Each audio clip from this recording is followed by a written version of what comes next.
Hello, Graham Vincent, violin maker and musician. I haven't done a video for a little while, so I thought as I haven't really got any major topic to talk about at the moment, I just thought I'd tell you what I'm up to and just have a general witter as I carve away. So I'm in this sort of lucky position of having a waiting list for violins at the moment, and I'm working on 3 ash violins which are for customers. I've got all of them up to the stage of rib garlands and what have you, and now I'm concentrating then on taking them through the rest of the process one by one. So I'm actually now working on a violin which is going to a gent in the States, and what I'm up to today is I am doing pretty much the final shape carve on the fronts and backs, and then I will sort of mark out and cut the purfling position, and I'll fit the purfling. So if I have a really productive day, I might actually get all of that done, but that is quite a tall order. So I'll be happy if I get the final carving done, and at least a look and a think about purfling. Now I don't use templates for this arching carving at all, so all my violins are different, and I love that. I mean, that's by intent really, because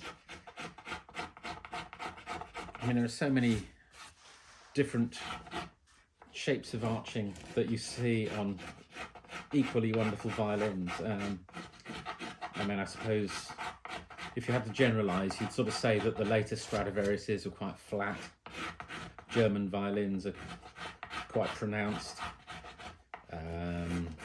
Some of the German violins tend to have a sort of like a plateau kind of carving, where it's kind of most of the arching happens at the edge and then it's quite flat in the center. I like to do a sort of, I suppose, a sort of fairly Cremonese style of arching, by which I mean there's a generous flat area at the side which comes up then to, I suppose a Marti is kind of the ideal for me. If you get a chance to have a look at a proper Marti violin, even if it's through glass at a museum, do so.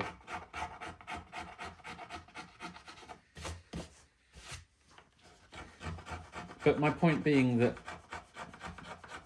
there are plenty of really nice sounding violins, all of which have different curves, different shapes. So I kind of tend to work pretty much around my standard form, but make little changes from one to the next to try and get my head around what those differences mean. I think I'm slowly learning.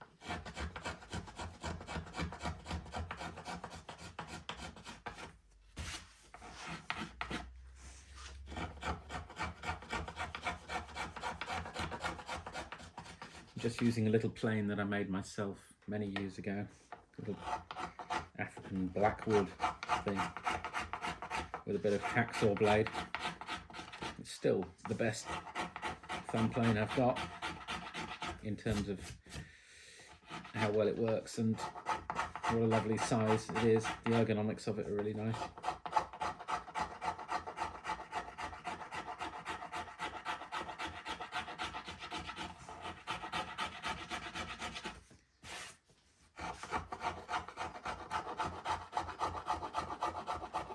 The weather has been absolutely wonderful, meaning hot and sunny, but I'm quite lucky that this workshop is in an old stone building, so it doesn't get too cold in the winter and it doesn't get too hot in the summer. Several years ago now, I spent a few days insulating it with my mate Chris King. Helped me do that, and that made a huge difference. Because before then it wasn't really usable as a workshop, to be honest. And I used to have my main workshop in the house at that point. Well, my main workshop for finer work anyway.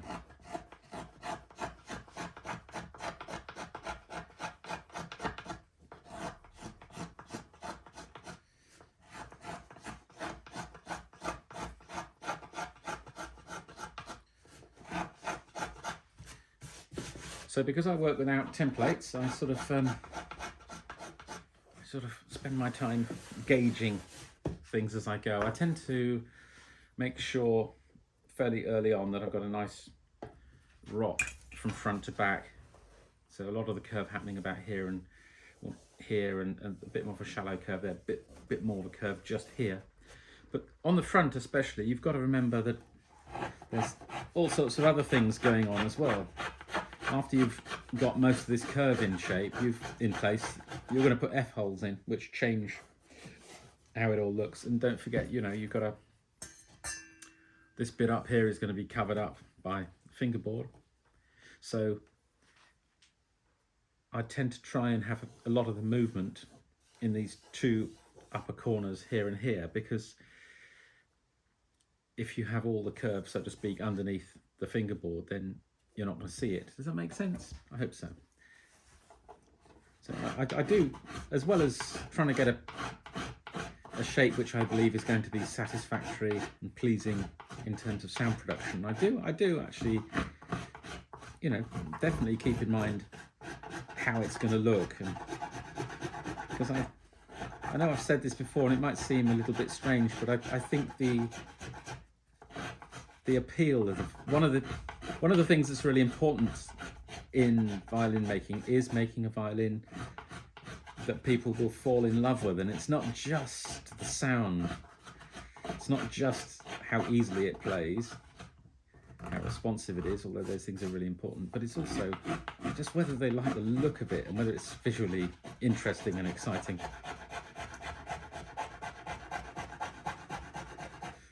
So as ever, I just try and make violins which appeal to me, because then at least I know there's one person in the world who likes them.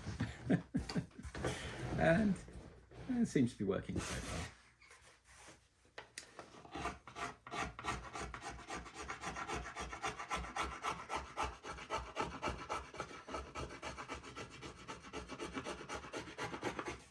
In boat building, there's a feature called tumble home, which means on the cross section through the hull, it actually sort of curves back in at the top, like a wine glass almost. And some boats have it, some boats don't.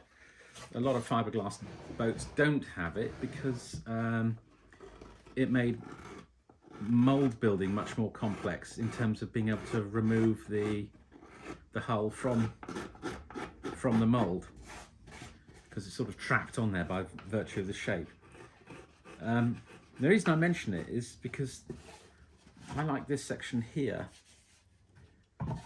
to really go down and then come back up again, so it sweeps up towards the edge work. Now obviously it's not a terribly thick blank that you're carving from, so it can't do that much, but it has to be perceptible. And on occasions, when I've overdone the depth of the channel at the edge, it means by default there wasn't enough meat to make that a really nice sweep back up. So on this latest violin, what I've done is I've made the roll, if you like, of the edge a little bit finer, which gives me a little bit more substance to carve from for that return back up. Does that make sense? I hope so. Oops. Very much going against the grain there.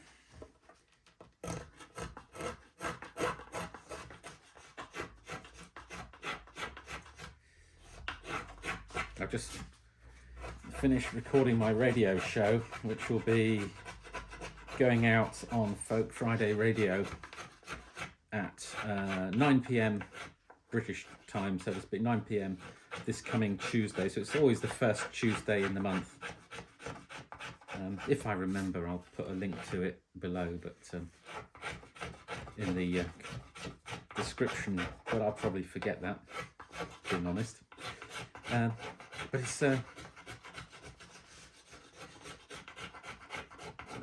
really lovely being able to just play other people some of the music that's meant a lot to me, or means a lot to me.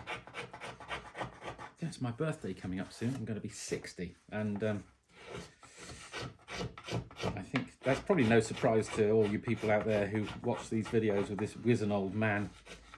You think, oh, I thought he was probably more than 60. But anyway, for me, who in his head feels like he's 29, that's a major surprise. But there we go. But it's funny that I'm basically still doing and enjoying a very similar job to the one I set out to do after my school career, because I wanted to be a guitar maker, and you know, I went to the London College of Furniture, where they have they had a fantastic musical instrument department, and spent a couple of years there learning how to make guitars. And then I must admit, went off and did a whole load of other things, which on looking back were all very useful to get me where I wanted to be now. But nevertheless, for the last few years, I have been full-time and professional doing the job that I set out to do when I was 18, which is nice. So I suppose that's, you know, as I approach my 60th birthday, that's quite nice in a way to be able to say that.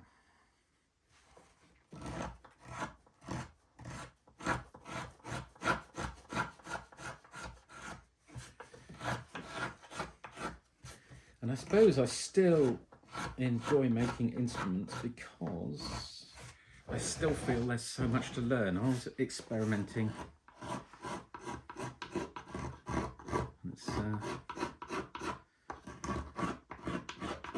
I can't imagine anyone would ever get to the stage where they think they know everything about violin making. Mind you, I say that, but I certainly get comments from people who watch these videos who seem to think they do.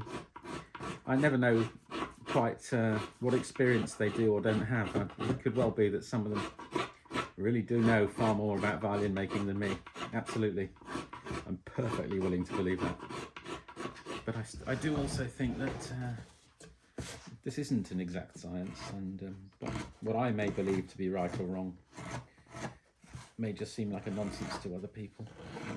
That's fair enough. And but what I think what I try to do is always preface any advice, any comments, whatever, to other people with, you know, in my experience, in my thoughts on the matter are, whatever, to show that I do understand that it's all subjective.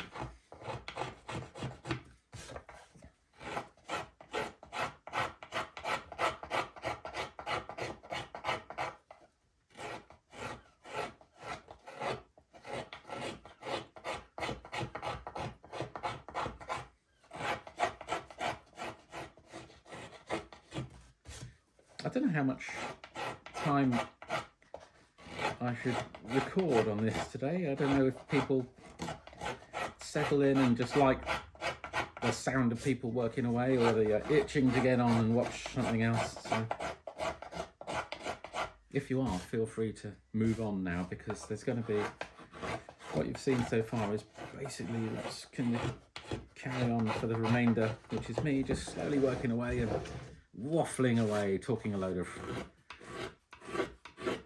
The first thing that comes into my head, basically, because I haven't, in the same way that I have not working to a template on this arching, I'm certainly not working to a script or even a thought today.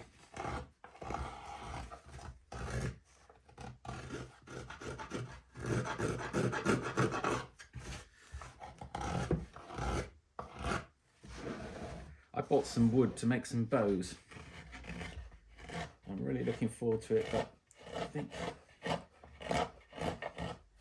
just for the moment, I need to concentrate on getting these violins out the door. And don't want to be greedy after all. I mean, being able to make nice violins should be enough, I feel. And it would be. It will be. Or is, I might say. Who knows?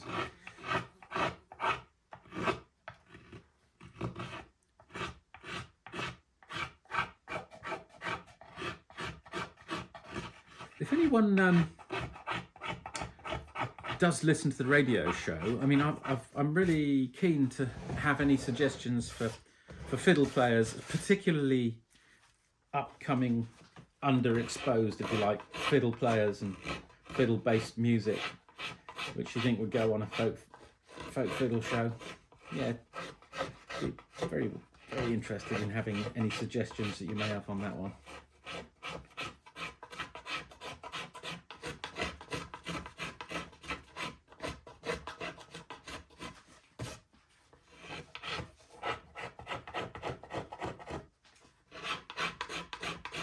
Oh, it's just starting to come together nicely, actually, from how it was looking even half an hour ago.